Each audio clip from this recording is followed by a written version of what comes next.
Welcome to On Contact. Today we discuss the plight of artists in the corporate state with cartoonist Dwayne Booth, who illustrates under the name Mr. Fish. The great gift of what an artist does, like I said, is create an image that reflects bogus ideas so that you can say, wow, this is what this looks like. Wow, maybe I should sort of rethink certain things, right? How do you turn that into a commodity that a corporation is happy with? On Contact with Chris Hedges. Pity the artist or intellectual that refuses to play the partisan game of politics. You will be cheered by supporters of Donald Trump for attacking liberals, and you will be cheered by liberals for attacking Trump. But if you call out the bankruptcy of the right wing and the liberal class, if you understand that lurking behind these political smokescreens are the dark forces of neoliberalism, imperialism, and globalization, you are on your own. If you seek to expose the corporate coup d'etat that makes it impossible to vote against the interests of Goldman Sachs, ExxonMobil, or Raytheon, you will have a hard time getting published, being heard, and making a decent income. This refusal to pay homage to a fictional, binary world acknowledges a reality that is messy and complicated. And when you go there, you have few friends. RT correspondent Anya Parampil looks at what we have done throughout American history to dissident artists. Most Americans know the infamous lyrics to Over the Rainbow from the classic film The Wizard of Oz. But few know the story of the song's blacklisted lyricist and our government's history of cracking down on dissenting artists. Yip Harburg wrote the music for The Wizard of Oz in 1939. Just years later, he was blacklisted by the government for having communist ties or sympathies, despite being a member of the Socialist Party. For 12 years, he was barred from working on American TV, radio, and films. His passport was also revoked. Harburg's story is just one. Starting in 1947, Congress singled out entertainers it accused of being communist sympathizers by blacklisting them. One main target was the so-called Hollywood 10, a group of screenwriters, directors, and producers who were sent to jail for contempt of Congress when they refused to answer questions about their relationship with the Communist Party and its members. In 1953, the hit film Roman Holiday won 7 awards, including an Academy Award for Best Writing in a Motion Picture, awarded to Ian McClellan Hunter. It was later revealed, however, the real writer was Dalton Trumbo of the Hollywood 10, who was banned from working in film at the time. Many other artists we now treasure were also blacklisted from Hollywood for years, including Charlie Chaplin, Harry Belafonte, Lena Horne, Orson Welles, Langston Hughes, Luis Buñuel, and Leonard Bernstein. So, next time you're enjoying the work of one of these artists, consider this underreported history. Dwayne Booth draws under the name Mr. Fish for the website Truthdig and other publications. His book is Warning: Graphic Content. He is the most brilliant political cartoonist in the United States, and he pays for it. He refuses to retreat into the easy cliches handed to us by the power elites. His cartoons have at times proved too unpalatable for liberal publications, including Harper's and The Nation, because he holds no one and no institution sacrosanct in his effort to express the underlying truths about America. For example, he drew a picture of Ronald McDonald in an electric chair to depict the billions of people who have been killed by heart disease and cancer as a result of the fast food industry. The Nation magazine said it was too graphic a depiction to publish. Dwayne, let's talk about the role of the artist in an age when we reduce political, economic, and even cultural complexities to personalities. Yes. Let's see. I guess I should talk about what my process is. Let's just talk about that. I think that what I try to do and what other cartoonists and artists try to do is we try to take concepts and ideas that people have, which can either be good ideas or poor ideas, and render them in a way that makes them literal. Because a lot of what we think we know about the world and what advises our politics are ideas. Now, well, how do these ideas manifest in the real world? It's my job to show you how it manifests in the real world. So give me some examples. Let me see. You have any politician, I don't even have to name names, it's been going on for a long time, who talks about the exceptionalism of the United States and how benign our attempts are to spread democracy around the world. Okay?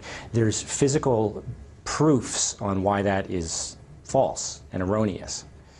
So I find the devastation that such notions perpetrate, render it, and hold it up as proof. And give me, what, for instance, something you drew that illustrates that. That is, it's a hard question for me because usually I react emotionally to something, I render it, purge myself, and move on. It's very hard for me to often remember what I've drawn. One of the things that I admire about your work is that you won't be pigeonholed. You won't lend yourself either to, the liberal segment of society or self-identified liberal segment of society and the right wing. You're as fierce against liberals as you are against the right wing. Right. Yes, because just for the reason, just what I was saying earlier, there's these notions that both the right and the left adhere to and create their own narrative and their own spin off of it. Just as an example, let's use terrorism as an example. There's an interesting statistic that I read probably 2 years now, if I can remember what the numbers are. The number of Americans killed by terrorism from 1995 to 2014, including 9/11, is 3,503. Set that against the numbers of people who have committed suicide in just 1 year, 2014, it's over 42,000. And there's the number of people who attempted and failed at suicide is over 800,000, right? So if you're going to look at the culture and the society and say, what are we in most danger of? Who is the enemy that we want to identify, to signal out? Is it terrorism? Should we be walking down the street, see something, say something? When the numbers bear out, we are our own worst enemy. What is cheapening our lives in this society such that we're killing ourselves by our own hand by the hundreds, tens of thousands every single year? So, like I said, it's my job to look beyond what is the typical narrative coming from both sides and just look for these truths and try to make the conversation These are smarter. messy, unpleasant, often unpalatable truths because they contradict the whole concept of American exceptionalism. Yeah. And they put you in, I think, a very unique place, the place an artist should be. For instance, during the 8 years of the Obama administration, you have been quite fierce on Obama. You drew a picture at the unveiling or opening of the Martin Luther King Memorial with policemen with dogs attacking Martin Luther King, and one of the policemen was Barack Obama. Yeah, he was the lead policeman, and I got in trouble for that from Harper's because I have a history actually of rendering Obama in such a way that indicates quite correctly, I think, that he and Martin Luther King would not be friends. Right. And I chose to do that image as severely and as honestly as I could on that specific day, because that's when people are having the conversation. So it allows you the opportunity to be a little bit more intelligent about the realities of society. Just because both of them are African American does not automatically mean that they are friends. That's racist. So the idea that Harper's Magazine would say, no, we can't do that cartoon on this day because it's just, this is the wrong time. It's actually the right time to do it. Otherwise, you're perpetrating racism that is not as overt as one might usually point to, but it is racist. Because you don't play to these stereotypes, you have been, I think, quite tragically pushed to the margins. There's almost no place for you, even among liberal publications who essentially are captive to those stereotypes. Yeah, because let me look at it this way. The way I see it, I tend not to break this society down as good and bad people.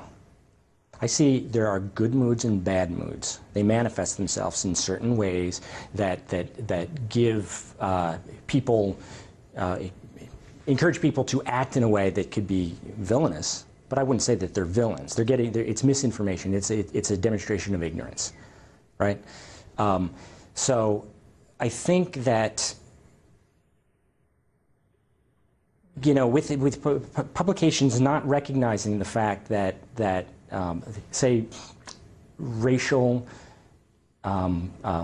conversation that is negative. There's people saying a lot of stupid things now with the election of Trump. People are emboldened. Well, once again, they reduce it to systems of power. The corporate coup d'etat is reduced to a particular one personal caricature. Right. So that shorthand is what people adopt because people are engaging in political conversation in a way that is much more shallow than I think it ever has been because of technology. And virtual reality is where people have these conversations, and it's usually very quick. It's clickbait, it's fake news, it's all this stuff. It's skim reading, it's skim living. So there's no depth to any of the conversation. So all the shorthand in the conversation moves with stereotypes, prejudice. It's perfect for all of that, right? So my focus often is just, okay, it's easy to see prejudicial thinking demonstrated in a way that is idiotic and very simplistic, but you can see inane and meaningless conversation in kind conversation, right? So if you just look at the depth of the human mind now and the intellect is getting much more narrow, it's a problem of how we deliberate on politics, on beauty, on aesthetics, on everything. Do you think if we went back, let's say to the 1960s, the kind of work you do would be more palatable to the public? Oh, absolutely, because there were publications that were willing to publish that kind of work and have that kind of conversation. Because I think people were much more open to have that conversation because the distractions were less. There was less noise that was asking them to move quickly through how they process politics. Politics had real application in the street. There were people, when you wanted to protest, if you wanted to exercise civil disobedience, you knew that what you were doing was you were, with conventional thinking, looking at you, judging you, they were seeing your demonstration as being a bad citizen, but you were doing it to be a better human being. Thank you. We'll be back with our discussion with cartoonist Dwayne Booth, who writes under the name Mr. Fish.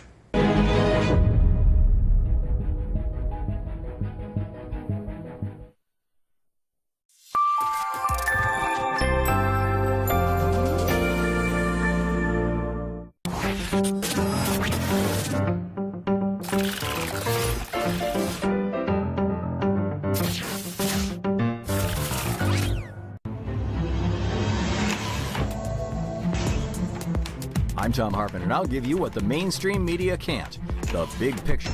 We'll go deeper, investigate, and debate, all so you can get the big picture.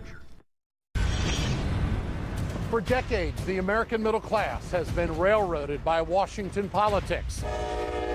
Big money corporate interest has drowned out a lot of voices. That's how it is in the news culture in this country now.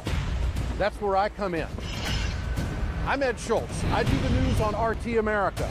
I'll make sure you don't get railroaded and you'll get the straight talk and the straight news. Question more. Earlier today, President Obama Senate Republicans previously stated that the component responsible for poisoning people in Flint. There's always hope. That's what goes Trump on is with making a lot of noise about What are Mexican women supposed to do? Here's something else we know. between the U.S. Lawyers and at the Cuba. ACLU all the while President who criticizes President the Trump media. has used the social media site. Oil prices. Nobody's talking about this story because it's garbage. Real, genuine, and significant change.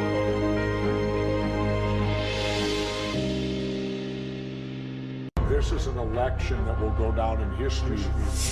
These states will decide this election tonight. Welcome to our viewers in the United States and We're around the taking world. an inside decision 2016. I've never seen anything like it. weirder things have happened. Official. This is a statement. Donald Trump will be the next president of the United States. You gotta call it a major upset. I'm shocked. This is a changing night in American politics. It is amazing. They're the war hawks selling you on the idea that dropping bombs brings peace, to the chicken hawks forcing you to fight in the battles that they start. The news hawks try to tell you that celebrity gossip and tabloid murder trials are the most important news of the day. While the hawks of advertising tell you that you are not cool enough unless you buy their products. Watching the hawks, watching the hawks. These are the hawks that we, along with our audience, will be watching.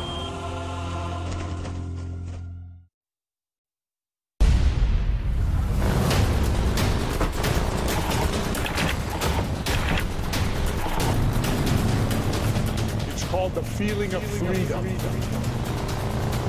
Everyone in the world should experience freedom, and you get it on the open road. The world according to Jesse. Welcome to my world. Come along for the ride.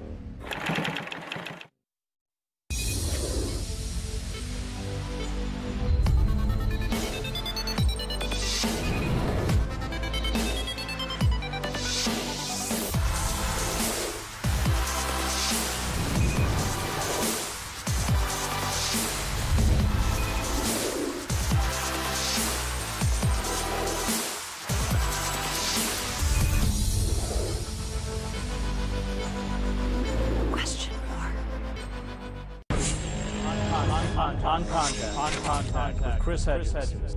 Welcome back to On Contact. We continue our discussion with the political cartoonist Duane Booth, who draws under the name Mr. Fish. So we've entered an age where, with the assumption of the presidency by Donald Trump, we are given a political figure. You see, for instance, on Saturday Night Live, week after week, they'll do these kind of satirical skits around Trump that they would never do about Hillary Clinton, I think is safe to say. Right. And that's the difference between your work and theirs. Do you worry that essentially with the rise of Trump, it feeds this simplistic narrative that masks the undercurrents of real American power, which of course are primarily corporate and gathered around the war industry? Yeah, I think it actually perpetuates it. I think it's been around for a while and it just continues to get worse. And I think the result of the election demonstrates that perfectly.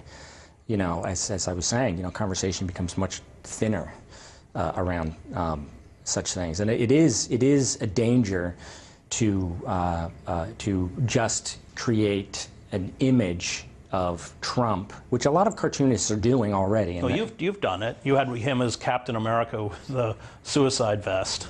Yeah, but there's I try to do stuff that is fine art and does what I was saying earlier, which demonstrates, okay, A plus B equals this. This is what the C looks like to me. All right. But how my work, I hope, is different than a lot of cartoonists is that I never want to depict him as a figure of fun, as a buffoon, as a clown, okay? Because it brings all the attention onto him and lessens the focus on the apparatus, that got him in there and that continues to support him. Because he's not alone. We didn't elect a king. Right. Right? So it's important to keep the conversation smart enough and deep enough to recognize the machinery, not just this person that you can turn into a cartoon character and then just throw darts at this thing. Well, he's the product of a collapsed system. Yeah. And of course the danger is that he becomes a caricature and we lose sight of the forces that gave rise to this phenomenon. Right. Well, the good thing about it is that things may get so horrible that people are going to become a little more curious just for the need of survival on how such a thing could have happened and what do we do about it now. Because right after the election, where the previous year people were complaining about my cartoon as just being way too severe. Well, didn't you get some very hostile reactions? I did. But it's yes, over the last bunch of years, I would get lots of negative emails about being too hard on liberals as well as you know, right-wingers. But right after the election, the hate mail went through the roof, but then the letters of support also went through the roof. And as a result, and this was hate mail because you kind of took apart the Democratic establishment. There was that, but it was more with Trump, with the Trump supporters. I see. Because they were all of a sudden just like, okay, now we can demonstrate real racism because it's been sanctified by this event, to the point where I was being accused of people who didn't know my work very, very well thought I was a Hillary supporter and saying, you know, stop crying because your candidate didn't win, which to me is much more infuriating than anything. And those are the responses that I gave, where I was just like, do not look at my archive and no, it's not. This is not sports. It's not my team that I'm saying. It's the human species that I'm mostly worried about. Do you worry that satire, as expressed by the mainstream, let's go back to Saturday Night Live, essentially becomes counterproductive because it becomes a mask to the mendacity and the bankruptcy of the liberal establishment itself? Yeah, I do, because I think that if you just want to look at, I think we have to redefine what satire is, because I think satire, what passes for satire in contemporary times, is different than it was even like 20 years ago.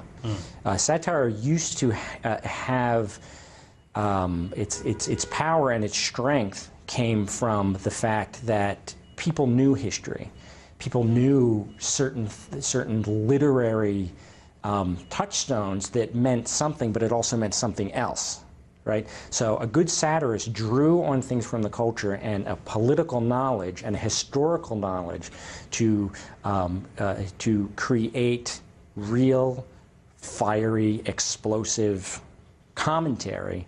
That now what passes for satire, it's much more folly. There's, you know, you watch Saturday Night, yeah, it is, it's burlesque. You watch Saturday Night Live, you're not all of a sudden, I'm going to go into the street, or I'm going to hold on to this. Well, you drew a cartoon, was based on a Thomas Nast drawing in 1871. And I think that kind of made this point, right? Yeah, because it all of a sudden struck me, the cartoon that Thomas Nast did was against Boss Tweed, and was one of the cartoons that was cited as one of the major reasons why he was taken down. So it was a negative depiction of the stereotypical obese, rich, white thug. And that had the shorthand where you look at it and you knew what it meant. With a money bag for a head. Right, money bag for a head. It's called The Brains. Right. And so now what all of a sudden struck me was I remembered that image and I was just like, oh my goodness, this is actually turned completely around, where that image now is inspiring because it actually reflects the most powerful person on the planet. But it's, you know, if you look at the coverage of the campaigns, it was all on both sides. How much money did they have? They have month by month, we'd get a countdown. Hillary Clinton has raised more money than Donald Trump. Or what's the competition between the money count between Bernie Sanders? You know, it was all. And the legitimacy of the candidate became defined by the amount of money that they raised. And again, I think that it's important now to redefine certain words because they're different now. Democracy, I think we have to redefine, because people have this notion that they get very excited by online media and this virtual reality that I was talking about because it's a democratizing tool. It's not a democratizing tool. Everybody can look at the same thing. Is that democracy? It's not democracy. So we have to redefine what tyranny is, democracy, all these things, because they have a different application now, because the world is different, and people need to recognize what is dangerous in modern terms and what is hopeful in modern terms, because they're antiquated now. Why do you say it doesn't democratize the web, for instance? Well, why? Because, well, I mean, it has the potential to certainly disseminate information and help organize, but largely it helps people organize online. You're not stopping virtual traffic doesn't stop real traffic. Well, you're alone in your room with a computer, which is just where they want you. Exactly, right, and they're fine with that. You can be as radical as you want, you know, but it doesn't matter, right? So democracy to me is doing something in addition to voting. People think that just because they can get in vote in you know, every 2 to 4 years, that is a demonstration of real democracy. It's not. Everything in between the election cycle is how you engage in a culture, and you exercise democratic involvement. It's different. Let's talk about artists such as yourself. What's happened to them in this society of endless info, entertainment, and amusement? There is no place for them. I mean, there are artists that I interact with constantly who can't feed themselves now. And that's sad for the reasons that I was talking about with satire and for other reasons. There's a way, artists, the great gift of what an artist does, like I said, is create an image that reflects bogus ideas so that you can say, wow, this is what this looks like. Wow, maybe I should sort of rethink certain things, right? How do you turn that into a commodity that a corporation is happy with? They don't. They're not going to be happy with it. You know, the commodification of radical ideas, it doesn't make sense. It doesn't bear out for corporations. Corporations don't see audience. They see customers, and there's a difference between customers and audience. You can empower an audience to be politicized and then do something. Consumers, it's a different well, crowd. That's seeped into art schools, academia. It's everywhere. It is everywhere, and it's funny. I just got an email from a 17-year-old high school student who's been following me for years, and is about ready to go into college, and is very excited to talk to me about how do I become a political cartoonist. And it's really, I love the question, and I can't wait to talk to him to find out who his heroes are and what he thinks that tool can do. But it's also a sad question. But what do you say to them? I mean, because really you're asking them to wander into a pretty bleak wilderness, aren't you? Economically speaking, yes, but that is not your motivation as an artist or a cartoonist or a thinker or somebody who gives a crap. Sublime madness, Reinhold Niebuhr called it. right. There's a beauty to that suffering, I guess. Well, it's Hannah Arendt once said, you know, it's in times of distress, it's not those who say this oughtn't to be done or this shouldn't be done, but those who say I can't. And I think that that's a driving force behind your work. It's not worth doing, but there's a price to pay for it within the corporate state that even a few decades ago artists such as yourself didn't have to pay.